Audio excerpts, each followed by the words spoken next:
हाय, good morning everyone. Master doctor Monu, working under home ministry. और आज हम जो है उन स्टूडेंट के लिए एक छोटी सी बात कहेंगे जो इंग्लिश में एमए कर रहे हैं और इंग्लिश से नेट की परीक्षा दे रहे हैं। नेट वाला टॉपिक मैं फिर कभी डिस्कस करूँगी।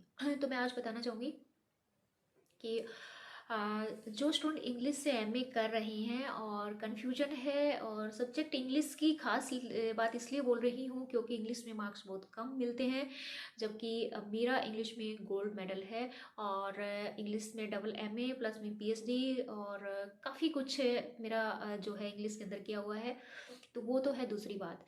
तो मैंने किया वो तो हम कभी फिर डिस्कस करेंगे। तो मैं ये कहना चाहूँगी, आप इंग्लिश में एमए कर रहे हैं तो आपके पास इतनी मोटी मोटी किताबें होती है। मैं समझ सकती हूँ कि हमारा लिटरेचर जो है कितना वाइड है, तो उसके अंदर से ना हमें निकालने के अंदर बहुत टाइम चाहिए। हम कैसे करें? तो अगर आपके पास टाइम कम है तो आप क्या करेंगे? देखो, कम टाइम तो एक बार तो आपको ऐसा सोचना पड़ेगा कि हमें टाइम देना पड़ेगा। इंग्लिश में एमए है, इसका मतलब आपको पता है लिटरेचर में एमए कर रहे हैं। आपकी एक एक मिस्टेक को निकाला जाएगा। अगर आप थोड़ा सा भी स्पेलिंग मिस्टेक करेंगे, that will be your deduction of mark, है ना। तो इसमें बहुत ही आपको क्या बोलूँ, क्यूरियस रहना पड़ेगा और एक्टिव रहना पड़ेगा। तो मैंने उसमें क्या किया था, जब मैंने हरियाणा से किया था और आई मैं ही नहीं, मतलब सब स्टूडेंट बहुत ही एक्टिव रहते थे और क्वेश्चन लिख लिख के मैडमों को दिखाते थे, तो पॉइंट सर्कल राउंडिंग करती थी। और वैसा शायद मैंने जिस एरिया में अभी मैं हूँ वहाँ तो नहीं, पर मैंने मेरे फ्रेंड सर्कल में किसी को नहीं देखा कि उस टाइप से कॉपी चेक की जा रही है ऐसे कि जैसी हमारी होती थी। तो उसमें क्या होता है कि आप एक क्वेश्चन, आप अपनी बुक्स होती है ना, बुक्स को ले लीजिए। आप कोई गाइड पढ़ते हैं तो वैसे गाइड जो होती है, मैं गाइड को प्रीफर नहीं करती, पर फिर भी जो है स्टूडेंट हेल्प के लिए क्या होता है, आजकल यूनिवर्सिटी में कम जाते हैं कोविड की वजह से, तो गाइड अगर आपके पास है तो आप गाइड ले लीजिए, दो दो तीन गाइड जो भी है।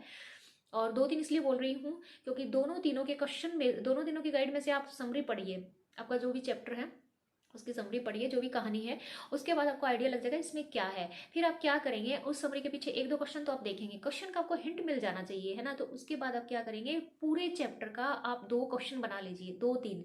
दो तीन इसलिए बोल रही हूँ, एक तो उसका सार को इंक्लूड करके, एब्स्ट्रैक्ट को इंक्लूड करके एक ऐसा क्वेश्चन बना लीजिए कि वो सारे जो भी क्वेश्चन आए उसमें वो फिट हो सके, है ना। और दूसरा जो है, कैरेक्टर के जो क्वेश्चन होते हैं ना, जैसे शेक्सपियर के नॉवेल्स के अंदर आप लेंगे, ओलिविया के करेक्टर के बारे में बताइए, तो आप क्या लिखेंगे कि ओलिविया के बारे में अगर आपको लिखना है तो वो क्वेश्चन नहीं चलेगा, तो है ना, आप ओलिविया का ही उसमें है पॉइंट वाइज लिखेंगे तो और भी अच्छे मार्क्स आएंगे। कई कहते हैं पॉइंट नहीं लिखना चाहिए, बट मैं कहती हूँ कि पॉइंट बहुत अच्छे होते हैं, और ऐसे ऐसे पॉइंट बना लीजिए, काफ़ी बहुत सारे पॉइंट बना लीजिए जिसमें पॉइंट ही आपको याद रखना है, और एक दो लाइन आप लिख के क्वेश्चन को बहुत अच्छी तरह से, 20 नंबर का जो क्वेश्चन आता है उसको आप अच्छी तरह से कवर कर सकते हैं।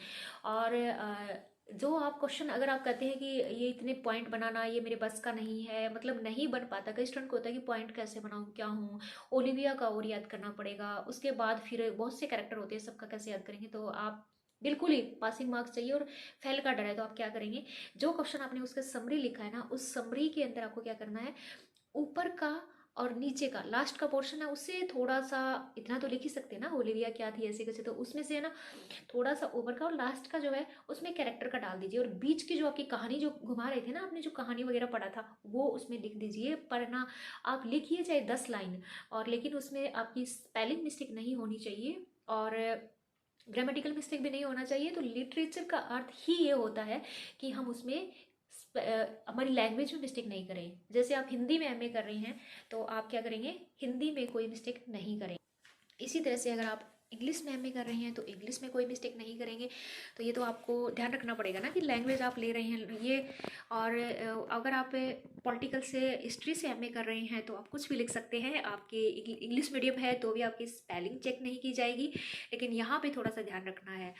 तो मैंने जो रजिस्टर बनाया था, और मेरा वीडियो अगर कहीं कभी आगे भी देखे तो मैं बताना चाहूँगी कि इतना प्यारा मेरे इंग्लिश में लिखे हुए रजिस्टर और यूनिवर्सिटी से, लाइब्रेरी से चोरी हुए थे, और अभी भी मेरे को लौटा दे तो किसी दूसरे स्टूडेंट के काम आ जाएंगे प्लीज़।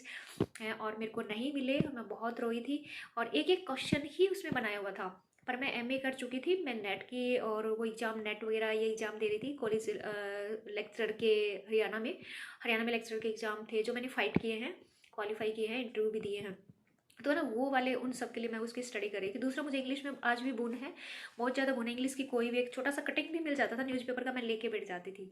तो library is my temple, like a temple थी, और जिसमें मैं हमेशा मतलब बहुत से न्यूज़पेपर आते थे, तो उसके लिए तो यही बोलना चाहूँगी जो इंग्लिश में एमए कर रही हैं। ग्रेजुएशन होते ही जो इंग्लिश से चाहते हैं कि मैं एमए कर लूँ, और फिर उसके बाद उनके परसेंटेज 55 अगर नहीं बन रहे तो फिर उनका इतना वैल्यू भी नहीं है, वो नेट में भी अपीयर नहीं हो पाएंगे। तो इसलिए मैं बोल रही हूँ कि लेने से पहले आपका सब्जेक्ट जो है इंग्लिश में एमए का लेने से पहले थोड़ा सा सोच लीजिए। और अगर ले ही लिया तो कोई चीज़ कठिन तो है ही नहीं, हो जाएगी, बिल्कुल हो जाएगी। लेकिन आप उसका एक एक क्वेश्चन बना के रजिस्टर बनाइए। मैं कह रही हूँ कि अगर आप 10 क्वेश्चन बना लेंगे, आपको शायद 10-15 दिन ही लगेंगे ना लिखने के लिए अच्छी तरह, और अगर आप उनको रिकॉल कर लेंगे